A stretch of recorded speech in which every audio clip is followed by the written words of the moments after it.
Apa kabar sahabat BDKA? Kita semua berhutang pada para tokoh reformasi, Martin Luther, John Calvin, dan lain-lain. Pada saat itu, Alkitab tidak diterjemahkan ke dalam bahasa yang diketahui orang pada umumnya, misalnya bahasa Inggris, Jerman, atau bahasa Indonesia. Berarti kalau kita ibadah nggak bisa ngerti pembacaan Alkitab ya, Ma? Wah, padahal ini yang paling seru. Gereja dijadikan ajang mencari kuasa dan uang.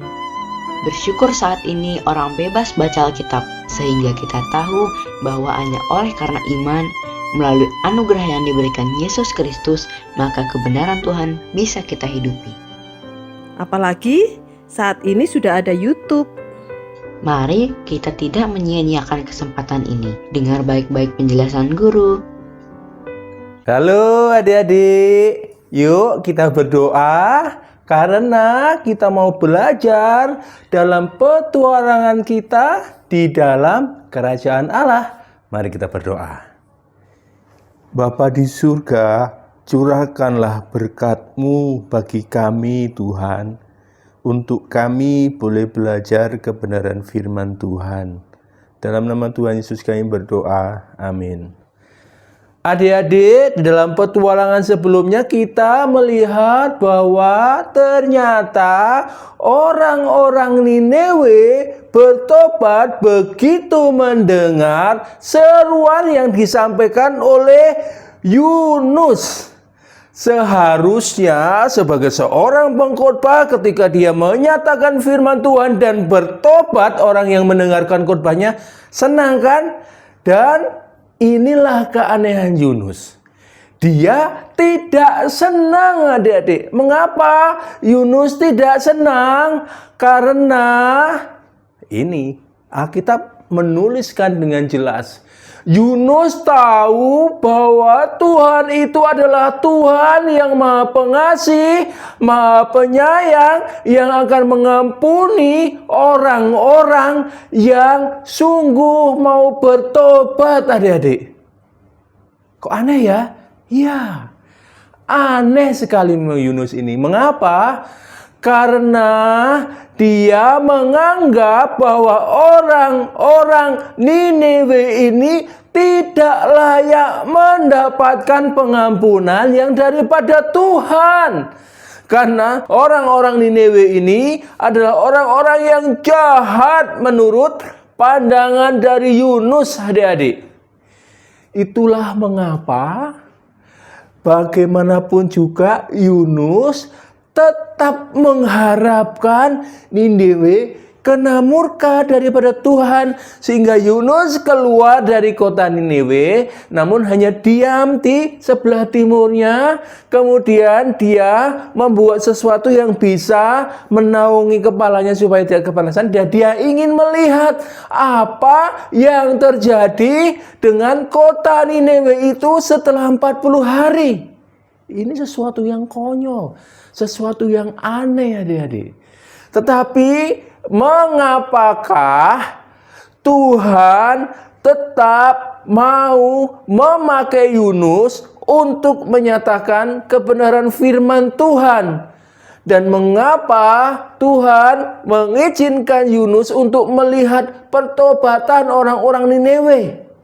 Adik-adik, di dalam bagian terakhir dari kitab Yunus, Tuhan mengkoreksi Yunus. Adik-adik, ketika Yunus itu keluar, kemudian dia membuat sesuatu untuk perteduhan bagi dia, Tuhan menumbuhkan pohon jarak. Pohon jarak ini sesuatu yang luar biasa. Kenapa? Karena dia tumbuh dalam satu malam, kemudian dia menjadi tempat perteduhan bagi Yunus. Tetapi kemudian atas penentuan Tuhan, maka ada seekor ulat yang kecil yang memakan pohon jarak ini sehingga pohon jarak itu layu. Setelah itu, atas penentuan Tuhan, berhembuslah angin timur yang terik, sehingga panas matahari sekarang menyakiti kepala Yunus. Dan Yunus sangat-sangat marah. Kemudian Tuhan bertanya kepada Yunus, layakkah engkau marah? Yunus menjawab, selayaknya aku marah sampai mati. Aneh sekali Yunus ini adik-adik. Dan di saat itulah kemudian Tuhan mengkoreksi Yunus. Apa yang dikatakan Tuhan? Yunus, engkau sangat mengasihi pohon jarang ini yang tumbuh dalam satu malam dan juga mati dalam satu malam, yang untuknya kamu tidak berbuat apa-apa. Tidakkah aku akan mengasihi orang-orang Niniwe itu yang jumlahnya sedemikian banyak dengan ternak yang sedemikian banyak? Adik-adik, di dalam hati Yunus penuh dengan kebencian. Dia sangat merendahkan orang-orang Niniwe. Bagi dia, orang-orang Niniwe ini orang-orang yang tidak layak untuk mendapatkan anugerah Tuhan, tidak layak untuk mendapatkan pengampunan yang daripada Tuhan. Tidak layak Tuhan itu harus membebaskan mereka dari murka dan hukumannya.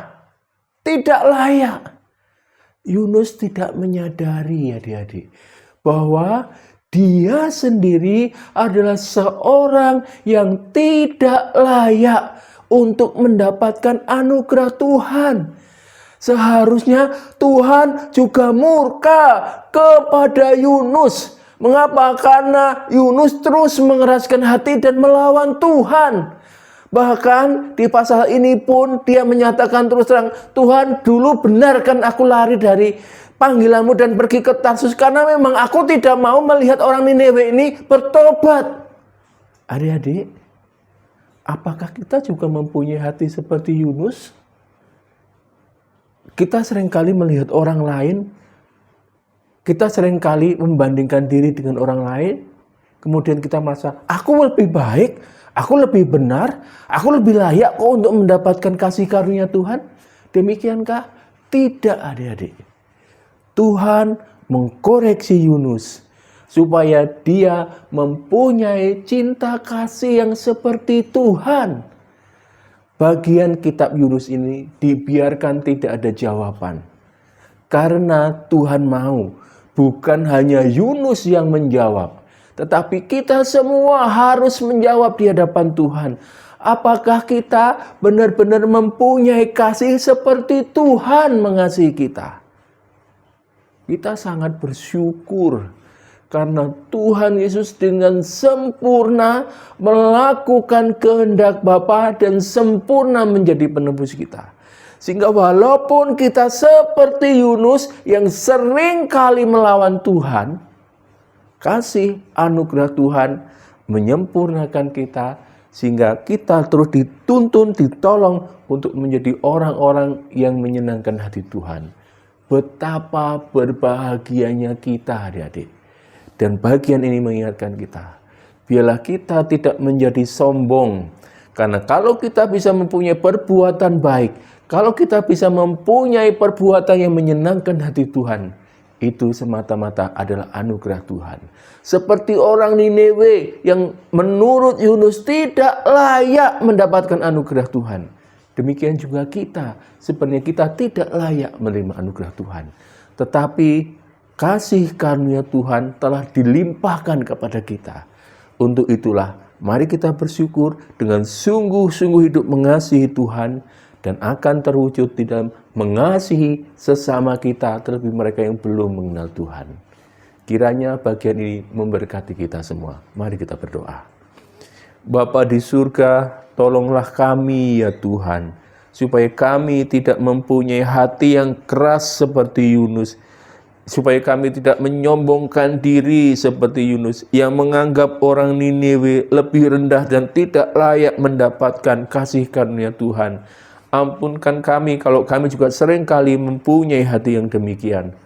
Lembutkanlah kami Tuhan, Dan tolonglah kami Tuhan, supaya kami boleh mempunyai cinta kasih yang murni kepada Tuhan, supaya kami boleh mengasihi orang-orang yang ada di sekitar kami, terlebih mereka yang belum mendengar kabar Injil yang Tuhan telah nyatakan di dalam Kristus Tuhan.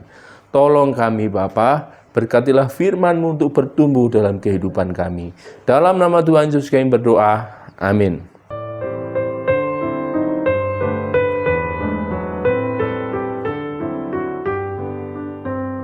Lucu juga ya, Ma. Yunus bisa marah pada pohon jarak yang tidak bersalah apa-apa. Jangan salah, kita juga sering seperti itu. Tidak puas terhadap kedaulatan Allah. Misalnya, kenapa saya kurang pintar, kurang cantik, kurang kaya, dan lain-lain. Oh ya, sama saja nih.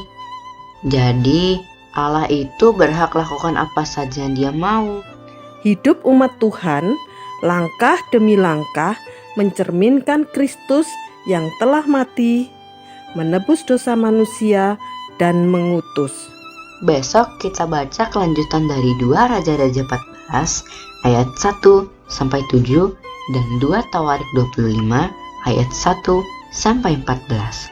Dah.